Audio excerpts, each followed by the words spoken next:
Thank you, Ron. Yes, Drew Doughty has joined us wearing a pair of compression shorts, so towel was a requirement, and that's just all we're going to say about that. The Kings, quick out of Rogers Place tonight to get back to Los Angeles. So we have limited time with Drew Doughty, plus the game went to overtime and a shootout. We will waste no time. Let's start with Canada's Olympic team, the announcement made last week. Louie. I mean, it goes without saying everybody wants to play for their respective countries, but you representing twice before, how badly did you want to represent this year and get that call? Man, so bad. I honestly can't even explain how badly I wanted it. I mean, in the past, the second time around, I thought, I was probably going to make it. This one, I really wasn't sure. I'm older now, and I don't have the same legs I used to have and things like that. So, I mean, I still got it, but no, this one meant the world to me. The most exciting thing I've had in a long time. Let's move right to the stress-relieving call from General Manager Doug Armstrong last week. Here it is. I got to make a phone call. Was that to me, Dowds, or? No, that's to the kids. See if you'd like to join us in Italy for the Olympics. Yeah. Thanks, boys. Oh, I've been stressing out. Well, I tell you, I know you had that injury and I ran into you in Washington, and I know what this means to you. Really happy to have you part of our group, not only on the ice, but off the ice, and looking forward to you grabbing that third gold medal, hopefully. That would be awesome. Thank you, guys. I appreciate this call, and thanks again. All right, buddy. Doubts, I'll make sure you're on time for the gold medal game. All right. I know. I released that story. I just saw it. We're going to get to that story in a second, but first, Louie, the circumstances of the call. Yeah, you said you thought you were going to be there in 14. Obviously, had such a great 2010 in Vancouver, and then this time around, though, was it something that they told you to wait for, or how does that work? Did you kind of just get it out of the blue, or were you kind of expecting a yes or no? I was expecting a yes or no call. We knew the team was going to be named on the 31st or whatever it was, and I mean, I had no idea if I was making it or not making it before I got that call. So that was kids had me up early, as you could see on the phone call, and man, that was the best wake-up call you could receive. So clearly your daughters in the background were not stressed at all. Whoever was with Doug Armstrong chimed in at the end of the call. I'll get you to the gold medal game on time. So that story goes back to Vancouver 2010. You have shared it with us before, but it's too good not to hear again. Please. So I had to drop off some luggage before the game, and I was taking the early bus the whole Olympics, and unfortunately the second bus had left without me. So you couldn't just hop in an Uber and go to the thing. You had to go through checkpoints and all these things to get to the arena.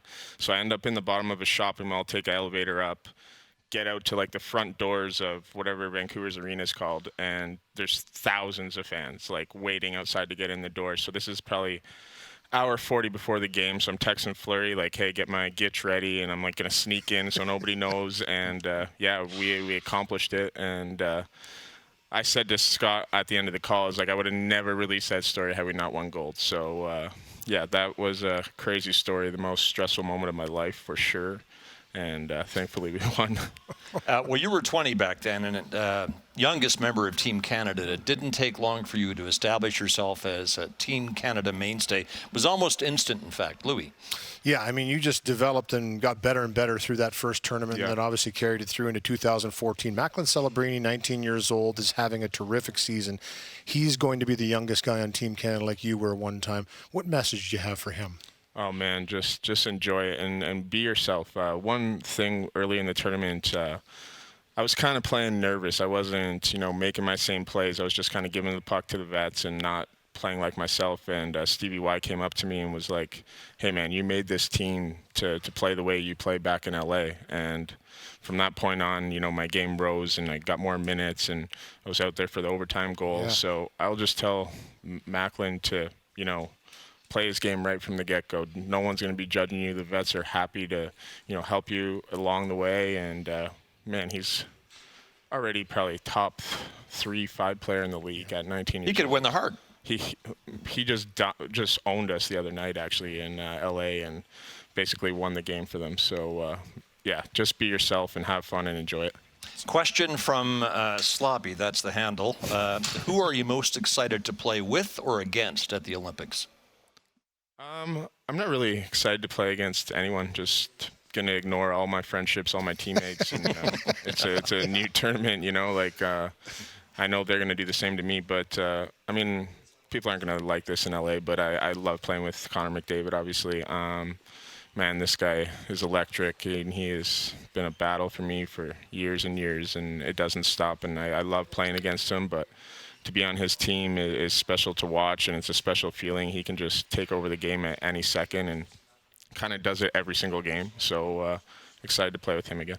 Four Nations just over a year ago, Louie. Yeah, I mean, Doug Armstrong defense corps coming, and how important is that? And how important was it for you guys to get together for a little dress rehearsal, quite frankly, which you don't typically have? Yeah, that was very important. I actually played with like so many different D pairs because we had guys like get sick, get injured, and things like that. So we're like very familiar with each other, and we had a lot of fun at that Four Nations tournament too, like outside of the rink and stuff. And so now we're, like I said, familiar with each other, and we're gonna take that through to the Olympics. This is some of your commentary from Four Nations last year, because you don't play the game in silence. No, I do not.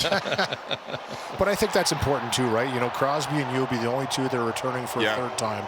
I think that's important to have that leadership in the room for guys that are going to be experiencing it for the first time. Yeah, definitely. And, like Scott said, I'm not quiet. I keep the room loose. I keep guys, having fun out there. I don't, obviously I'll get on guys on my own team, but at these type of tournaments, you just need to keep it loose, keep the nervous energy out of the room. And that's one of my specialties. And obviously Sid speaks for himself with his presence and things like that and his leadership. So, that's one thing. I think one of the main reasons I made the team was for the leadership. I had Connor McDavid on this program a couple of weeks ago, and he said of Four Nations that the practices were as much fun as the games because of the collection of talent. Do you agree? Yeah, the practice was wild. Like, when you're in LA, obviously amazing players, but not the same level. But like every 3-on-2, every 2-on-1 was like, oh my gosh, like there's some in, I'm going to easily split this one up. But against the guys on Team Canada, it was a battle. And, man, the craziest thing is how hard all the guys play in practice on Team Canada. Everyone's flying around. Everyone's battling. It was a great thing to be a part of. Moving on to family, we also know of you that if you're asked a question, we can expect an honest answer. You'll tell us exactly what you're thinking. So we wonder if this comes from your mother, Connie, who held nothing back during the Mom's Kings trip recently.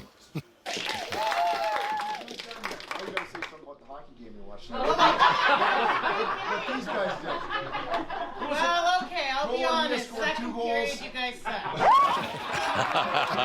Yeah. So then, is it a case of the apple not falling far from the tree when it comes to how you deal with the media? Very, very much. I've heard that kind of chirp between the benches so many times with you. You're not afraid to be vocal as well. There's no question you get it from your mom. 100%. And my mom always was on me about being honest as a kid. That's like the best thing you can be is an honest person. And, sometimes it bites me in the ass, but I do get too honest at times and just say it how it is. And but I wouldn't live it any other way. Anze Kopitar, Louie. Yeah, you know what? What an amazing player, an amazing human being. You've spent your entire career with him. It just won't be the same. He's going to retire off this year, and it was tough not being able to see him one more time in Edmonton.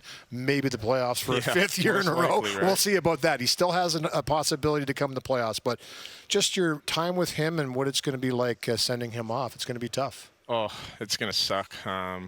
He's the last guy that I won the cups with, that I played with, and I've played every single year with him, and at most times played every single shift with him, whether it's PK, PP, anything else like that. So well, look at this graphic. This points to combinations of forwards, defensemen who have won Stanley Cups. Were you aware of yours and Kopitar's place in this distinguished list? No, I actually had no idea. It's incredible. But that is crazy, and that's just. I'm going to be sad, and it's going to be weird showing up at camp next year without him, but at the same time, just happy for all the memories that we've created together. Man, we have had so much fun together on off the ice, and yeah, congratulations to him, but I still wish he was going to play another year. Who knows if the Oilers and Kings will meet in the playoffs this year? If you do, it'll be the 5th consecutive time, and anything can happen given how crazy the West is right now, aside from the top 3 in the Central Division. How do you assess the Oiler-Kings rivalry? Is there a hate factor for you? I mean, yeah, there's definitely certain guys I really don't like on that team, but they feel the same way about a lot of guys on our team. And you know, watching this sucks. I want you to turn it off. But okay, yeah, it's thank off. you. Boom. Speaking, we listen. Speaking, we listen. Yeah, yeah.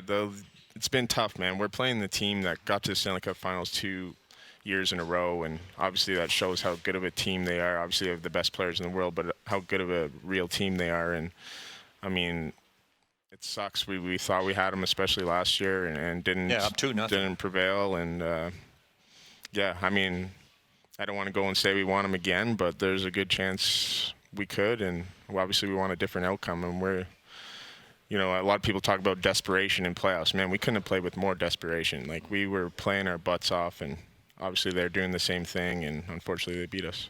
Finish with this quickly from Derek. Which tooth do you miss the most? You don't have to answer that. They're both, yeah. Well, there was a point when I just had one tooth missing, and then the second one got knocked out. Looks better. Thanks, Drew. Great to have you on the program again. Thanks. Drew Doughty bidding for another Olympic gold and a playoff spot for the Kings. He was our guest in After Hours. Back to tidy up in a moment.